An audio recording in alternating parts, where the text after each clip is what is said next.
เด้อพี่น้องตอนเช้ามื้อนี้จะพามาเบิ่งเบี้ยหมากใหม่แล้วก็มะนาวที่ต่อไว้แล้วมัน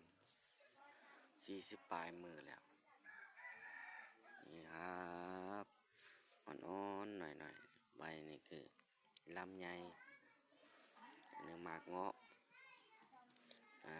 มะนาวมะนาวตัดยอดเสียบใส่ดินทรายอันนี้คือลำไยเด้อครับอันนี้คือมะขามพูดมีหมากสุโมมีหลายอย่าง